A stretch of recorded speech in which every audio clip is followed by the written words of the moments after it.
Hello friends, I am Yogendra Agarwal and you are watching your own YouTube channel Commerce Mantra by Yogendra sir. In previous video, I taught you the rules of accounting equation. How to make accounting equation in an easy way with example. मैंने आपको एक example भी दिया, उसके through से समझाया। उसे देखने के बाद आपको ये तो पता चल गया होगा कि वास्तव में अकाउंटिंग इक्वेशन बहुत आसान तरीके से सीखा जा सकता है। आज प्रैक्टिस के लिए मैं एक ऐसा क्वेश्चन ले रहा हूं जिसमें काफी चीजें मैंने इंक्लूड करने की कोशिश की है और इसके आधार पर आप जो कुछ छोटे मोटे पॉइंट और भी हैं वो भी सीख जाएंगे और जो कल सीखे थे, लास्ट वीडियो में सीखे थे, उसकी प्रैक्टिस हो जाएगी। ठीक है, तो चलिए शुरू करते हैं। मैंने जो क्वेश्चन है उसे इस फॉर्म में ही लिख लिया है, डायरेक्ट जैसे करना है। जैसे हमें जो ट्रांजैक्शंस दी हुई हैं, मैंने वो ट्रांजैक्शंस यहां लिख दी हैं। हमें क्वेश्चन में यही लिखनी होती है, तो मैंने ट्रांजैक्शन 1 T2 T1 इस तरह से न करके डायरेक्ट क्वेश्चन की तरह से लिख दिया जैसे आपको क्वेश्चन का सॉल्यूशन करना है। इसके बाद में यहां मैंने इसे क्वेश्चन के फॉर्मेट में लिखा है, प्रिपेयर, यानी कि ये क्वेश्चन है हमारा, प्रिपेयर द अकाउंटिंग इक्वेशन। अब हम बात करते हैं अकाउंटिंग इक्वेशन के बेस की। तो अकाउंटिंग इक्वेशन क्या है? सिंपल, एसेट्स हमेशा लायबिलिटी के बराबर होंगी। लायबिलिटी कितने तरह की? दो तरह की, इंटरनल एंड एक्सटर्नल। जो हमारी इंटरनल लायबिलिटी है उसे हम यहां कैपिटल के रूप में देखते हैं। जो एक्सटर्नल लायबिलिटी है वो हमारी कई रूप में दिखेगी। वो लोन के रूप में दिख सकती है, वो हमारे क्रेडिटर के रूप में दिख सकती है, वो बिल्स पेबल के रूप में दिख सकती है। तो जैसे जैसे क्वेश्चन में आएगा अकॉर्डिंगली हम उसे एडजस्ट करेंगे। तो वन बाय वन एक एक ट्रांजैक्शन को विद लॉजिक में आपको समझाने की कोशिश करने वाला हूं कि हम क्वेश्चन को कैसे डेवलप करते हैं, कैसे सॉल्व करते हैं एक आसान तरीके से। फ्रेंड्स, सबसे पहले पहली ट्रांजैक्शन हमारी दे रखी है, योगेंद्र कमेंस्ड बिजनेस। योगेंद्र ने बिजनेस स्टार्ट किया। क्या प्रभाव होगा? करने का तरीका वही। क्या प्रभाव होगा? दो होंगे। ड्यूल सिस्टम हम फॉलो करते हैं, डबल एंट्री सिस्टम हम फॉलो करते हैं। तो दो प्रभाव कौन से होंगे? एक तो कैश आएगा, यानी कि हमारे पास कैश इंक्रीज हो जाएगा, और दूसरा कैपिटल इंक्रीज हो जाएगी, यानी कि जैसे कल कर रहे थे, ये तो ऐसी ही ट्रांजैक्शन है। यहां लिखेंगे 1,50,000 और यहां भी लिखेंगे 1,50,000। आई थिंक कोई दिक्कत नहीं। इसके बाद में हमारा दूसरा, यहां ये मैंने, चूंकि मुझे पता है क्वेश्चन में कौन कौन सी चीजें और आने वाली हैं, वो मैंने डायरेक्ट यहां पहले से लिख दी हैं। ठीक है, लेकिन इस ट्रांजैक्शन में ना तो फर्नीचर का कोई इस्तेमाल है, ना स्टॉक का, ना ही डेटर्स का, तो मैंने यहां डैश लगा दिया ऐसी। इसे बिल्कुल ब्लैंक मत छोड़ना। क्यों? क्योंकि आप कंफ्यूज हो सकते हो। नेक्स्ट ट्रांजैक्शन को एडजस्ट करते हुए आप कंफ्यूजन में आ सकते हो। देखो, नेक्स्ट ट्रांजैक्शन हमारी क्या है? Furniture purchased. हमने फर्नीचर परचेज किया है, 20,000 रुपए का फर्नीचर परचेज किया है। इसका क्या इफेक्ट हुआ होगा? एक तो हमारे पास फर्नीचर आ गया, एक हमारे पास से कैश चला गया। तो फर्नीचर हमारा प्लस यहां 20,000 और कैश हमारा लेस हो जाएगा 20,000।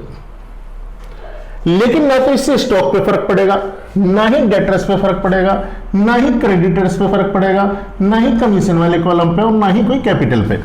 इसलिए मैंने वहां डैश लगा दिया। अब इस ट्रांजैक्शन को एडजस्ट करने के बाद मेरी जो भी बैलेंस आएगा उसे मैं न्यू बैलेंस के नाम से लिख दूंगा। ये है 1,30,000, ये है 20,000, यहां पर कुछ नहीं, यहां पर भी कुछ नहीं, यहां पर भी कुछ नहीं, और यहां पर कुछ नहीं, और ये भी 1,50,000। देखते हैं जो कुछ हम सोच रहे थे वो ठीक है या नहीं। एसेट्स हमेशा लायबिलिटी और कैपिटल के बराबर ही होंगी। तो आप देखिए इधर का क्या टोटल है एसेट साइड का?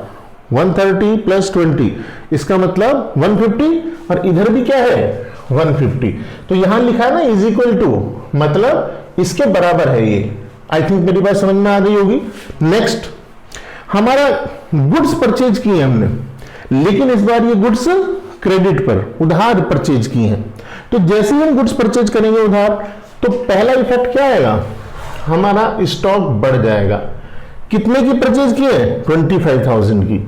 तो 25,000 प्लस कर देंगे कहां, स्टॉक में। लेकिन दूसरा इफेक्ट क्या आएगा, हमने तो उधार परचेज की है, इसका मतलब क्रेडिटर्स बढ़ जाएंगे, तो हम दूसरा इफेक्ट इसका प्लस करेंगे 25,000 क्रेडिटर्स में। लेकिन ना तो इसका यहां इफेक्ट होगा ना यहां, कहीं भी और इसका इफेक्ट नहीं होगा। तो हम नेक्स्ट बैलेंस निकाल लेंगे, न्यू बैलेंस। ये हो जाएगा 1,30,000, ये हो जाएगा 20,000, ये 25,000 और यहां कुछ नहीं, ये 25,000, यहां पर कुछ नहीं, ये हो जाएगा 1,50,000। अब ध्यान से देखो बच्चों, यहां पर 25,000 लाइबिलिटी साइड में, 25,000 हमारी एक्सटर्नल लाइबिलिटी है और 1,50,000 हमारी इंटरनल लाइबिलिटी है। दोनों मिलाकर के कितनी है, 1,75,000। इसका मतलब इधर भी एसेट भी होनी चाहिए हमारी कितनी, 1,75,000। देखते हैं, 1,30,000, 20,000, 1,50,000 एंड 25,000, 1,75,000। इसका मतलब हमारी जो इक्वेशन है इट होल्ड्स गुड। हमारी इक्वेशन हर स्टेप पर, हर ट्रांजेक्शन के बाद सही पाई जानी चाहिए। अगर कहीं भी ये मैच नहीं करती है, इसका मतलब हमने कोई ना कोई गलती कर दी है। सिंपल टू ये। अब देखो हमारा नेक्स्ट ट्रांजेक्शन क्या है, ये आ गया हमारा न्यू बैलेंस। इसे मैं न्यू बैलेंस करके लिख रहा हूं। Goods sold costing 10,000 for 14,000। हमने 10,000 रुपए की गुड्स, यानी कि हमारे लिए उसकी कॉस्ट कितनी थी, 10,000 रुपए, और हमने बेच कितने में दी, 14,000 में। तो 4,000 रुपए का हमें प्रॉफिट होगा, और प्रॉफिट के लिए क्या रूल है, हमारी कैपिटल में ऐड हो जाएगा। तो सबसे पहले तो मैं ये 4,000 रुपए कैपिटल में ऐड कर देता हूं। इसमें तो आई थिंक किसी को भी दिक्कत नहीं होगी। अब क्या करें, गुड्स सोल्ड 10,000 कॉस्टिंग 10,000, 14,000 रुपए की। तो हमारे पास आए कितने पैसे होंगे, 14,000 आए होंगे, 14,000 आए होंगे। तो ठीक है, कैश हमारे पास बढ़ जाएगा 14,000 से, तो हम यहां प्लस कर देंगे 14,000। ठीक है, लेकिन अगर आप ध्यान से देखें तो स्टॉक हमारे पास से कितने का जाएगा, 10,000 का, क्योंकि हमारे लिए तो उसकी कॉस्ट 10,000 है। तो हम लेस करेंगे केवल 10,000 रुपीज स्टॉक में से, और कहीं इसका कोई असर पड़ेगा नहीं। तो अब इसको न्यू बैलेंस निकाल लेते हैं। यहां पर जब मैं इसमें से बैलेंस, ये हमारा कैश प्लस हो गया, तो 1,44,000, ये हो गया 1,44,000। फर्नीचर अभी भी 20,000 ही है, यहां से लेस 10,000 हो जाएगा तो 15,000 हो जाएगा। यहां कोई फर्क नहीं पड़ा है, 25,000। ये भी क्रेडिटर्स ऐसे के ऐसे ही हैं, यहां पर भी कोई फर्क नहीं पड़ा, 4,000 रुपये ऐड होकर के 1,54,000 हो गया। अब अगर इसका टोटल करेंगे तो सेम ही आना चाहिए। इधर का कितना होगा, 1,79,000, 25,000 प्लस दी। अब इधर भी क्या होना चाहिए, 1,79,000। देखते हैं, 1,44,000 प्लस 20,000, 1,64,000 और प्लस 15,000, तो क्या हो गया 1,79,000। सेम, इसका मतलब हमने सही किया। आप एग्जाम में बैठे बैठे ही चेक कर सकते हैं कहीं गलती हुई या नहीं। इसके बाद हमारी नेक्स्ट ट्रांजेक्शन, ये तो आगे हमारे न्यू बैलेंस, न्यू बैलेंस। अब हम क्या बात करें, next transaction, additional capital introduced, 20,000 rupees की हमने एडिशनल कैपिटल लगाई। तो कैपिटल जब हम इंट्रोड्यूस करते हैं तो उसकी तो सेम वही एंट्री होगी जो पहले हुई हमारी। हमारे कैपिटल बढ़ जाएगी और हमारे पास कैश आ जाएगा। तो कैश में प्लस कर दें 20,000 और कैपिटल में भी प्लस कर दें 20,000। ठीक है, और कहीं इसका कोई असर नहीं पड़ेगा। तो ये हो गया 1,74,000। इधर भी ये हो जाएगा 1,64,000 और ये 20,000। यहां पर 15,000 ही रहेगा क्योंकि कोई असर नहीं पड़ने वाला। यहां पर 25,000, यहां पर कुछ नहीं। अभी भी ये इक्वेशन जब आप देखेंगे तो बिल्कुल सही होगी टोटल करेंगे तो, लेकिन अब हम समझ चुके हैं कि हाँ इसका ये होगा ही होगा, कोई दिक्कत नहीं है। अब हमारे सामने एक नई तरह की ट्रांजेक्शन आई है, कमीशन रिसीव्ड इन एडवांस। जब हमें कमीशन मिलेगा एडवांस में मिल गया, यानी कि अभी कमाया नहीं है हमने, कोई दे करके चला गया। जैसे मान लीजिए मैं कोचिंग चलाता हूं, तो मेरे कोचिंग में कोई बच्चा मुझे फीस अभी ड्यू नहीं हुई है लेकिन दे करके चला गया, तो मेरे पास कैश तो आ गया। इसका मतलब कैश में तो एडिशन होगा ही होगा, प्लस कर दिया 2000। अब 2000 रुपए और कहां लिखें, दूसरा इफेक्ट क्या होगा, तो ये हमारी एक लाइबिलिटी है, और लाइबिलिटी है तो इसके लिए एक अलग कॉलम हमने बना लिया और इसको लिखेंगे वहां पर। तो 2000 रुपए हमारे कमीशन इन एडवांस, और कहीं इसका कोई फर्क नहीं पड़ेगा। तो ये हो जाएगा 1,74,000, ये 2,000, ये 25,000, यहां पर कोई फर्क नहीं, ये 15,000, यहां पर 20,000, और ये 1,66,000। ये आ गया हमारा न्यू बैलेंस, इसे हम कह रहे हैं न्यू बैलेंस।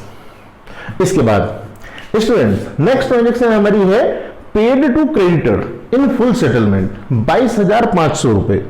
हमने 22,500 रुपए का पेमेंट कर दिया फुल सेटलमेंट में। तो ये आप लोगों के लिए बिल्कुल एक नई सी ट्रांजेक्शन है, ध्यान से सुनिए और समझिए।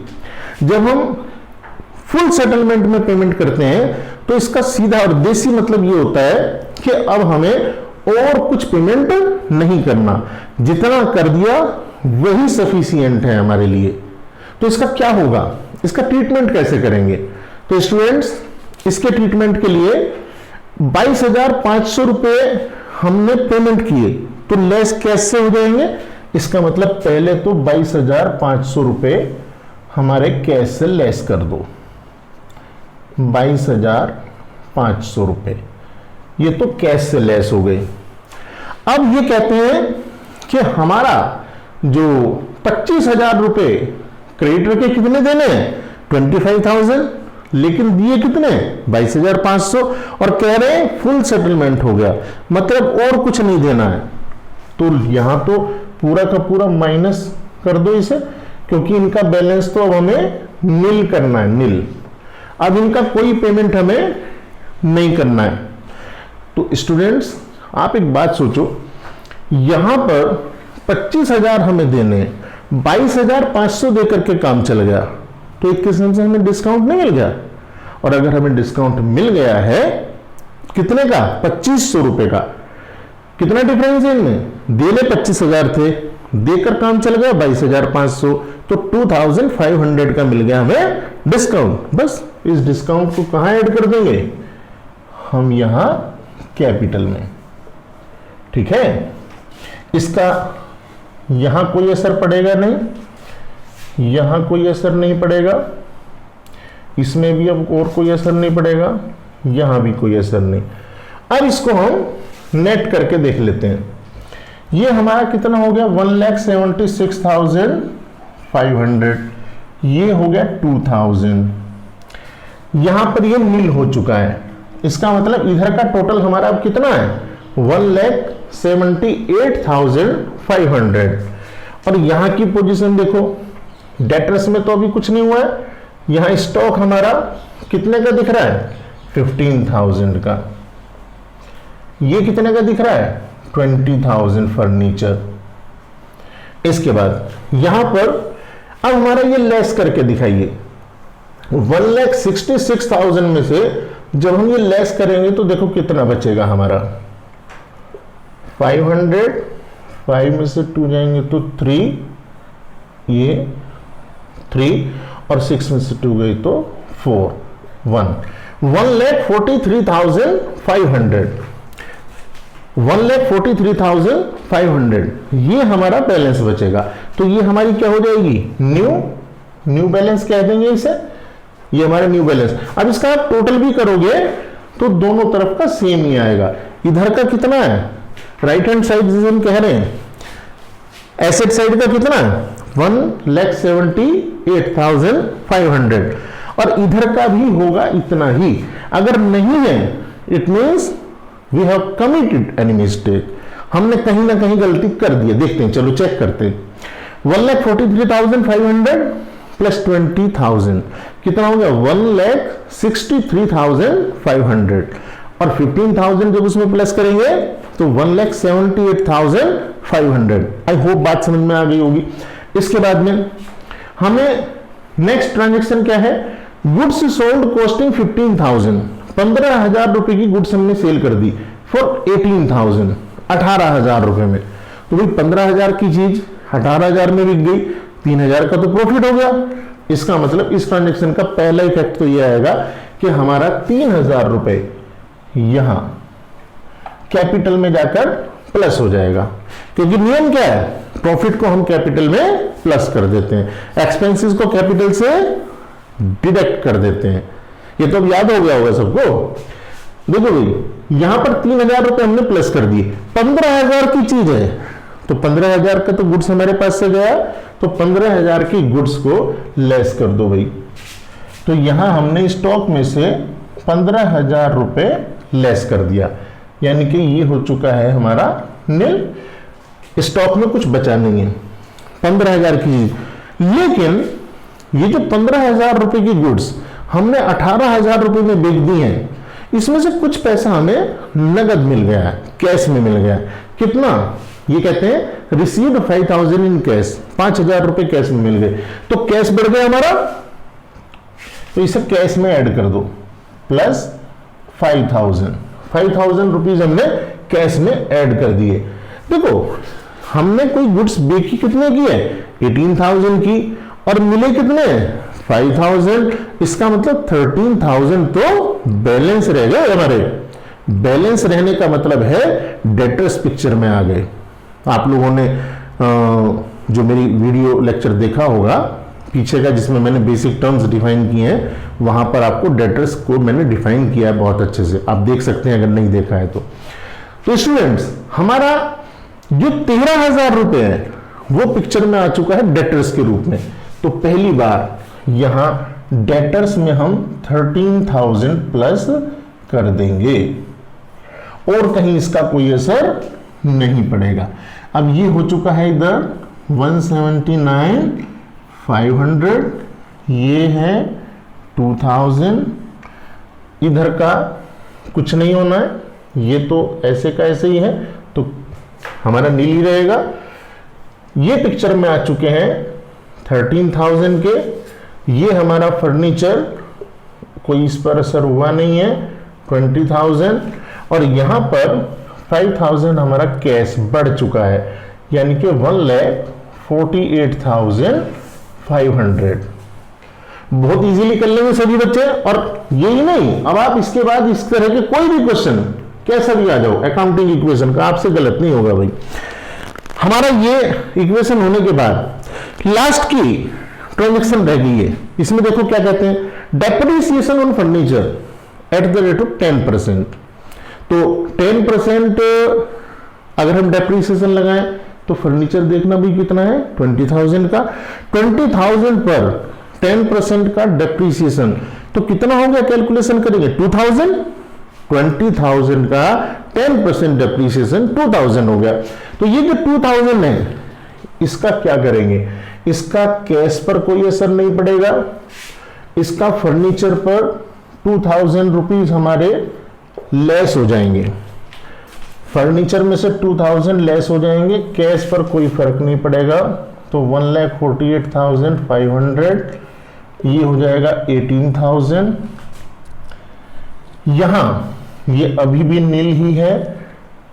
इसके बाद हमारे डेटर्स, इस पर भी इस ट्रांजेक्शन का कोई असर नहीं पड़ेगा और हमारे जो नए बैलेंस है वो यहाँ 13,000 रहेंगे। क्रेडिटर्स अभी भी नील ही रहेंगे। इसके बाद में हमारा कमीशन रिसीव्ड इन एडवांस, इस पर भी इसका कोई असर नहीं पड़ेगा और ये 2,000 का 2,000 ही रहेगा।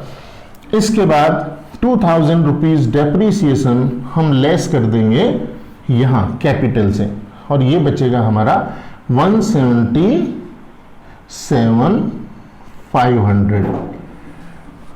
अगर हो सकता है दिख ना रहा हो कुछ बच्चों को तो मैं बोल करके बता रहा हूं 177,500 नीचे हमारा पहुंच करके। अब इसका टोटल कर लेते हैं। ये हमारा इधर लाइबिलिटी साइड में 177,500 कैपिटल हो गई, 2000 हमारी कमीशन रिसीव्ड, तो टोटल 179,500 हो गया। इधर का और देख लो, अगर ये भी 179,500 आ रहा है, इसका मतलब हमारी जो इक्वेशन है इट होल्ड्स गुड, और हमने सही किया सब। देखो भाई 148,500, इसमें अगर हम 18,000 प्लस करेंगे तो ये हो जाएगा 166,500, और 13,000 जब हम इसमें प्लस करेंगे तो ये हो जाएगा 179,500। इसका मतलब जो हमारा नया बैलेंस आया वो बिल्कुल ठीक है, और हमारी जो इक्वेशन है ये सही है। स्टूडेंट्स, इस क्वेश्चन को इस तरह से इतना डिटेल समझाने का ये मतलब है, और इस वजह से आपको समझाया कि आप एक क्वेश्चन करके 50 क्वेश्चन का फील ले सको, आपको ये पता चल जाए क्वेश्चन वास्तव में हम करते कैसे, उसके पीछे का लॉजिक क्या है। मैंने इसलिए हर ट्रांजैक्शन को आपको डिटेल में समझाया है। स्टूडेंट्स, अगर आप इस पर और न्यूमेरिकल चाहते हैं तो मुझे कमेंट सेक्शन में जरूर बताइए। अगर आप इस चैनल पर नए हैं तो प्लीज इस चैनल को सब्सक्राइब कीजिए, वीडियो को लाइक कीजिए, ज्यादा से ज्यादा शेयर कीजिए, जिससे और बच्चों को भी फायदा हो सके। आपका एक लाइक, एक शेयर हमारे लिए उत्साह का काम करता है, आपके लिए और ज्यादा से ज्यादा मेहनत करने का मन करता है। Thank you for watching.